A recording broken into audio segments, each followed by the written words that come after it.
Welcome. Today we're reading the chapter, Paths of Betrayal and Revenge, of the novel The Son of Tarzan. Now, sit tight and let's get into it. The black boy, whom Malbine had left awaiting him in the clearing with instructions to remain until he returned, sat crouched at the foot of a tree for an hour when he was suddenly startled by the coughing grunt of a lion behind him. With celerity born of the fear of death, the boy clambered into the branches of the tree, and a moment later, the king of beasts entered the clearing and approached the carcass of an antelope which, until now, the boy had not seen. Until daylight the beast fed, while the black clung, sleepless, to his perch, wondering what had become of his master and the two ponies. He had been with Malbine for a year, and so was fairly conversant with the character of the white. His knowledge presently led him to believe that he had been purposely abandoned. Like the balance of Malbine's followers, this boy hated his master cordially, fear being the only bond that held him to the white man. His present uncomfortable predicament but added fuel to the fires of his hatred. As the sun rose, the lion withdrew into the jungle, and the black descended from his tree and started upon his long journey back to camp. In his primitive brain revolved various fiendish plans for a revenge that he would not have the courage to put into effect when the test came, and he stood face to face with one of the dominant race. A mile from the clearing, he came upon the spoor of two ponies crossing his path at right angles. A cunning look entered the black's eyes. He laughed uproariously and slapped his thighs. Negroes are tireless gossipers, which of course is but a roundabout way of saying that they are human. Malbine's boys had been no exception to the rule, and as many of them had been with him at various times during the past 10 years, there was little about his acts and life in the African wilds that was not known directly or by hearsay to them all. And so, knowing his master and many of his past deeds, knowing too a great deal about the plans of Malbine and Baines that had been overheard by himself or other servants, and knowing well from the gossip of the headmen that half of Malbine's party lay in camp by the great river far to the west, it was not difficult for the boy to put two and two together and arrive at four as the sum. The four being represented by a firm conviction that his master had deceived the other white man and taken the latter's woman to his western camp, leaving the other to suffer capture and punishment at the hands of the big Wana whom all feared. Again the boy bared his rows of big white teeth and laughed aloud. Then he resumed his northward way, traveling at a dogged trot that ate up the miles with marvelous rapidity. In the Swede's camp, the Honorable Morrison had spent an almost sleepless night of nervous apprehension and doubts and fears. Toward morning he had slept, utterly exhausted. It was the headman who awoke him shortly after sunrise to remind him that they must at once take up their northward journey. Baines hung back. He wanted to wait for Hansen and Merriam. The headman urged upon him the danger that lay in loitering. The fellow knew his master's plan sufficiently well to understand that he had done something to arouse the ire of the Big Wana, and that it would fare ill with them all if they were overtaken in Big Wana's country. At the suggestion, Baines took alarm. What if the Big Wana, as the headman called him, had surprised Hansen in his nefarious work? Would he not guess the truth and possibly be already on the march to overtake and punish him? Baines had heard much of his host's summary method of dealing out punishment to malefactors great and small, who transgressed the laws or customs of his savage little world, which lay beyond the outer ramparts of what men are pleased to call frontiers.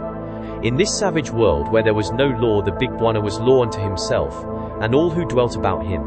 It was even rumored that he had extracted the death penalty from a white man who had maltreated a native girl. Baines shuddered at the recollection of this piece of gossip as he wondered what his host would exact of the man who had attempted to steal his young white ward.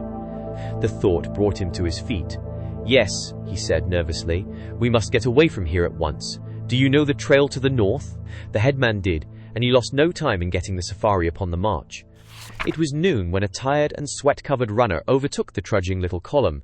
The man was greeted with shouts of welcome from his fellows, to whom he imparted all that he knew and guessed of the actions of their master, so that the entire safari was aware of matters before Baines, who marched close to the head of the column, was reached and acquainted with the facts and the imaginings of the black boy whom Malbine had deserted in the clearing the night before. When the Honorable Morrison had listened to all that the boy had to say, and realized that the trader had used him as a tool whereby he himself might get Merriam into his possession, his blood ran hot with rage and he trembled with apprehension for the girl's safety. That another contemplated no worse a deed than he had contemplated in no way palliated the hideousness of the other's offense. At first it did not occur to him that he would have wronged Merriam no less than he believed Hansen contemplated wronging her. Now his rage was more the rage of a man beaten at his own game and robbed of the prize that he had thought already his. "Do you know where your master has gone?" he asked the black.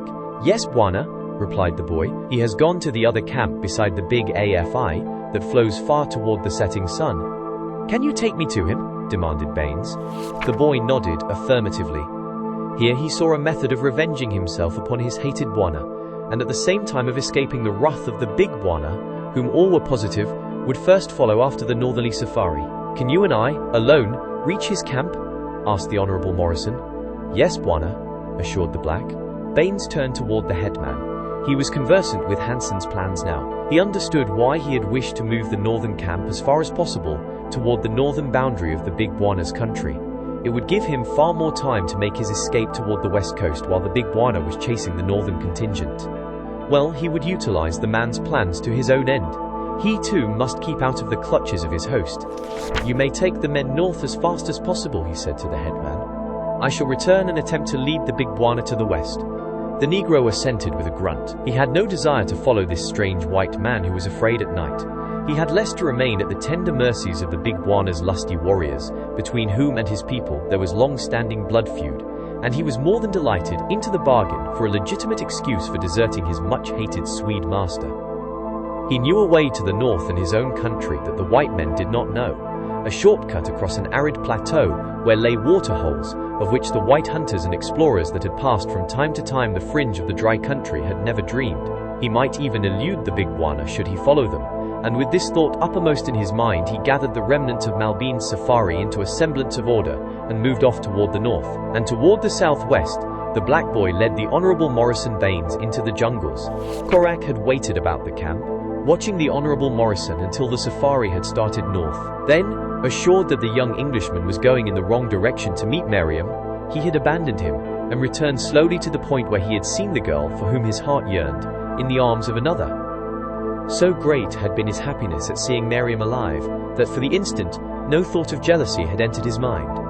Later these thoughts had come, dark, bloody thoughts that would have made the flesh of the Honourable Morrison creep could he have guessed that they were revolving in the brain of a savage creature, creeping stealthily among the branches of the forest giant, beneath which he waited the coming of Hanson and the girl.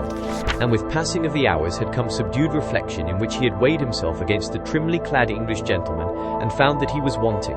What had he to offer her by comparison with that which the other man might offer? What was his mess of pottage to the birthright that the other had preserved? How could he dare go, naked and unkempt, to that fair thing who had once been his jungle fellow, and propose the thing that had been in his mind when first the realization of his love had swept over him? He shuddered as he thought of the irreparable wrong that his love would have done the innocent child, but for the chance that had snatched her from him before it was too late. Doubtless she knew now the horror that had been in his mind. Doubtless she hated and loathed him as he hated and loathed himself when he let his mind dwell upon it. He had lost her. No more surely had she been lost when he thought her dead, than she was in reality now, that he had seen her living in the guise of a refinement that had transfigured and sanctified her. He had loved her before, now he worshipped her. He knew that he might never possess her now, but at least he might see her. From a distance he might look upon her, perhaps he might serve her, but never must she guess that he had found her, or that he lived.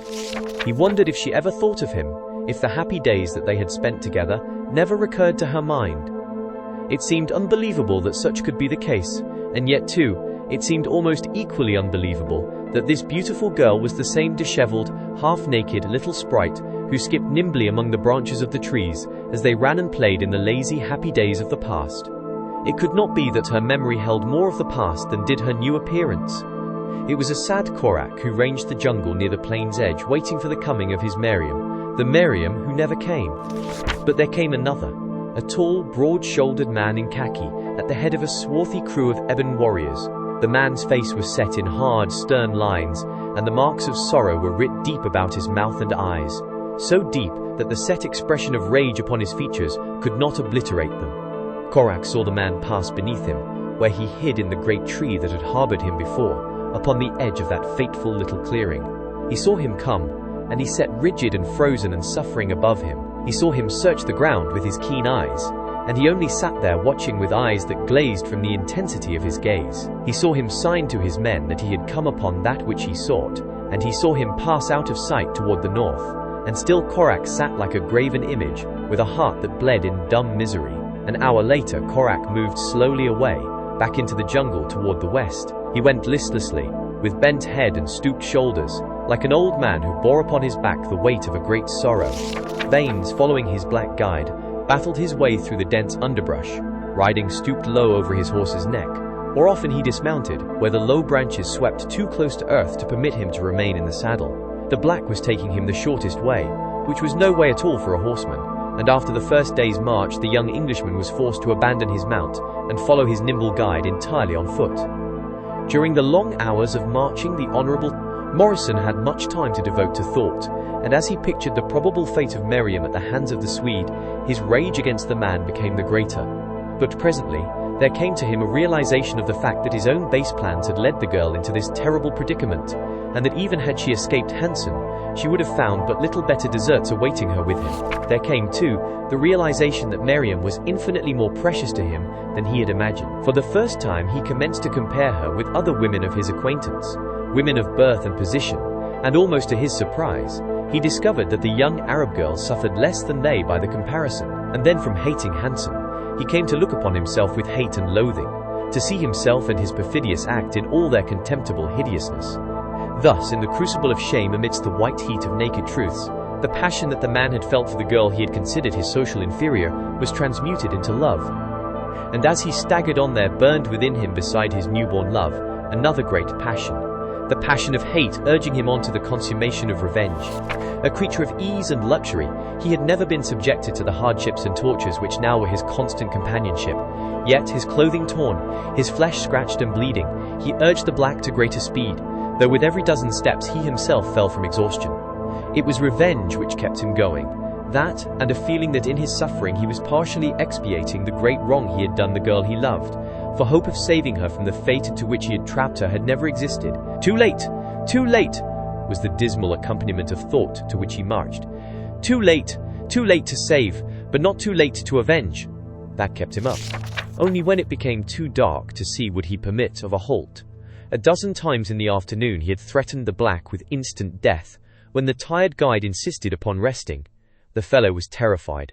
He could not understand the remarkable change that had so suddenly come over the white man who had been afraid in the dark the night before. He would have deserted this terrifying master had he had the opportunity. But Baines guessed that some such thought might be in the other's mind, and so gave the fellow none. He kept close to him by day, and slept touching him at night in the rude thorn boma they constructed, as a slight protection against prowling carnivora. That the Honourable Morrison could sleep at all in the midst of the savage jungle was sufficient indication that he had changed considerably in the past 24 hours, and that he could lie close beside a none too fragrant black man spoke of possibilities for democracy within him, yet all undreamed of. Morning found him stiff and lame and sore, but nonetheless determined to push on in pursuit of Hansen as rapidly as possible. With his rifle he brought down a buck at a ford in a small stream shortly after they broke camp, breakfastless. Begrudgingly he permitted a halt while they cooked and ate, and then on again through the wilderness of trees and vines and underbrush.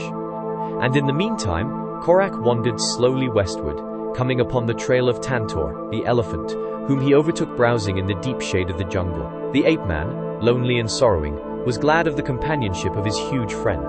Affectionately the sinuous trunk encircled him, and he was swung to the mighty back where so often before he had lolled and dreamed the long afternoon away.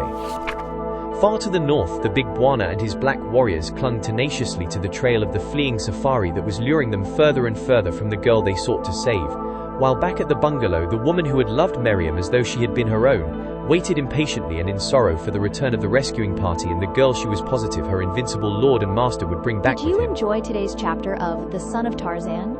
Why not subscribe and ring the bell